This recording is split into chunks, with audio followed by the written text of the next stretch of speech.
Assalamualaikum warahmatullahi wabarakatuh. Halo teman-teman, perkenalkan nama saya Ika Bella, NIM 255310559. Saya dari kelas PAI 2C, semester 2. Di sini saya akan menjelaskan materi tentang ingkar dan sunnah. Apakah teman-teman tahu apa itu ingkar sunnah? Kalau belum tahu, simak videonya ya. Langsung saja kita mulai. Baik, kita memasuki materi yang pertama. Apa itu ingkar dan sunnah?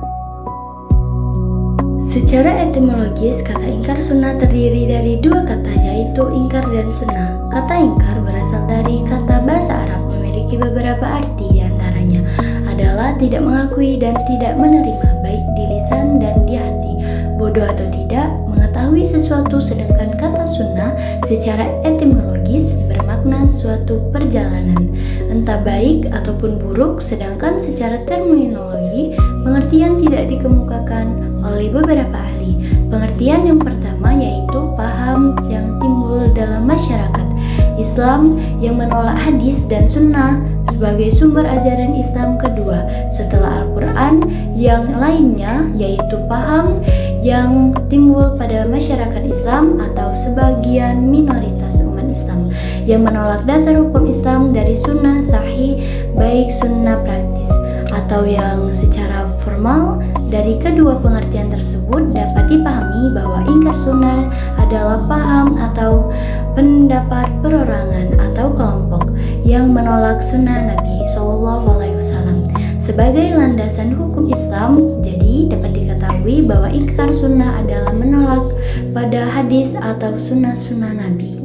Memasuki materi yang kedua, yaitu kapan ingkar sunnah mulai ada. Pertanda munculnya ingkar sunnah sudah ada sejak masa sahabat. Kata Imran bin Husain sedang mengajarkan hadis, kemudian ada seseorang yang menyalah dan dia mengatakan tidak perlu mengajarkannya, tetapi cukup dengan mengajarkan Al-Quran saja. Menanggapi pertanyaan tersebut, Imran menjelaskan bahwa kita tidak bisa membicarakan ibadah dengan segala syarat-syaratnya kecuali dengan petunjuk Rasulullah SAW. Dan perlu kita ketahui juga waktu agar sunnah ini terbagi menjadi dua, yaitu periode klasik dan juga modern. Untuk periode klasik pada penghujung abad kedua Hijriah, pada awal masa Abbasiyah banyak bermunculan kelompok ingkar sunnah, yaitu Imam Syafi'i. Ada 3 kelompok ingkar sunnah, yaitu pertama Khawarij. Khawarij adalah golongan tertentu yang memisahkan diri dari kepemimpinan Ali bin Abi Thalib dan mengatakan bahwa sahabat adalah orang-orang yang tidak adil dan sudah keluar dari Islam akibatnya. Hadis-hadis yang diriwayatkan oleh para sahabat setelah kejadian tersebut mereka tolak. Yang kedua yaitu Syiah. Kelompok ini menerima hadis Nabawi sebagai salah satu syariat Islam. Hanya saja ada perbedaan mendasar antara kelompok Syiah dengan golongan ahli sunnah, yaitu dalam hal penetapan hadis menganggap bahwa peninggalan Nabi Muhammad mayoritas para sahabat sudah murtad, kecuali beberapa orang saja menurut mereka. Itulah sebabnya mereka menolak hadis-hadis yang diriwayatkan oleh para sahabat.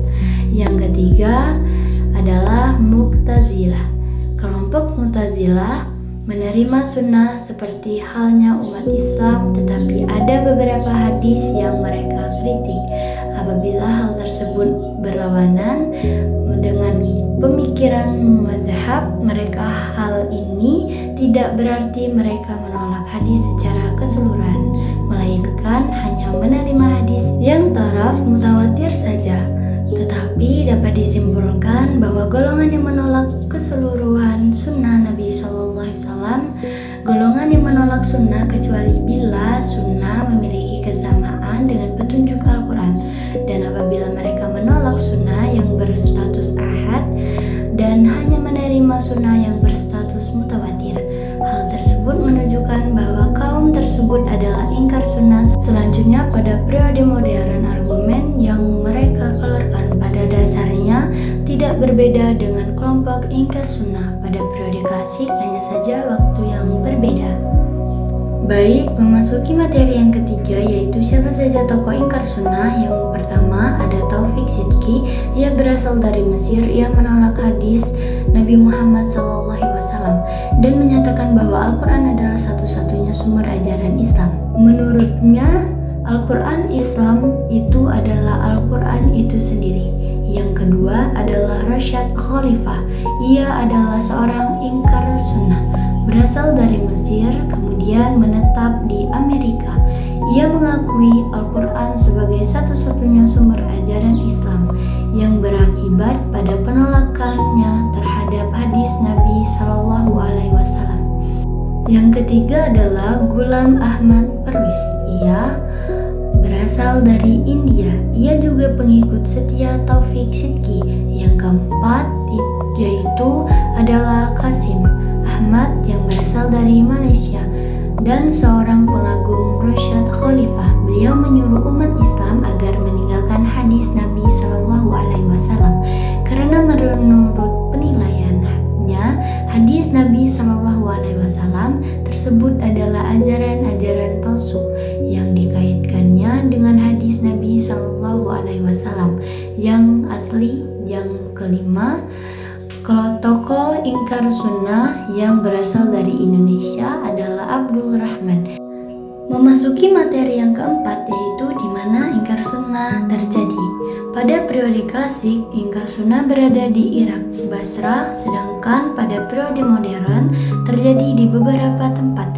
Berdasarkan tempat, para tokoh masing-masing yaitu Taufik Sidki dari Mesir, Ghulam Ahmad Parvez India, Ahmad Malaysia, dan tokoh-tokoh lainnya.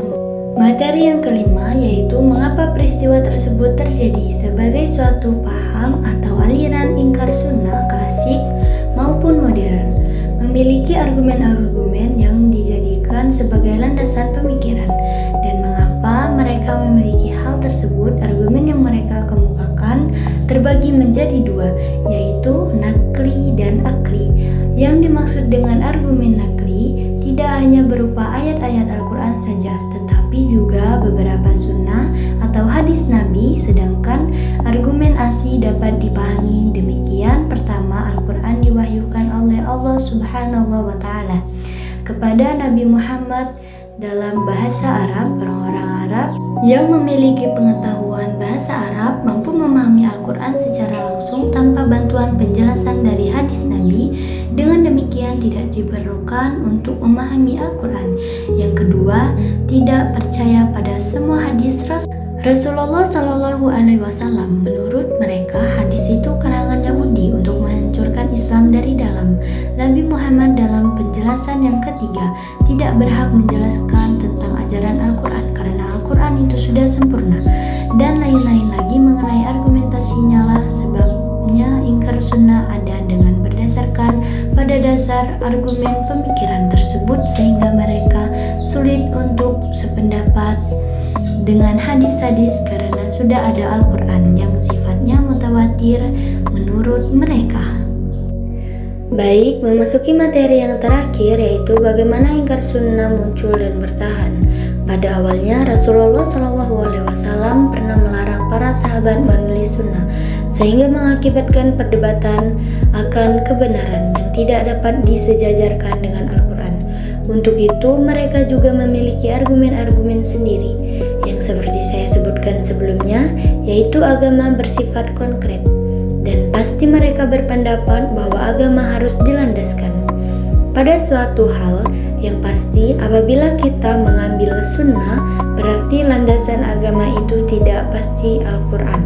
Yang kita jadikan sebagai landasan agama itu bersifat pasti lengkap dan tidak memerlukan penjelasan lagi. Oleh sebab itu, ingkar sunnah ini dapat bertahan karena muncul bantahan-bantahan yang tentunya guna untuk membenarkan akan kerinduan pemahaman terhadap hadis dan segalanya. Kesalahpahaman itulah hal yang memicu kenapa ingkar sunnah bertahan lama, karena belum bisa dibenarkan ataupun disalahkan, sebab mereka juga memiliki argumen yang cukup kuat, sehingga semakin lama anggotanya juga bertahan.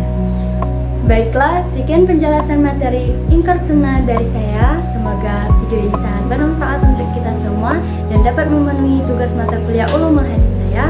Jangan lupa like ya. Bye-bye.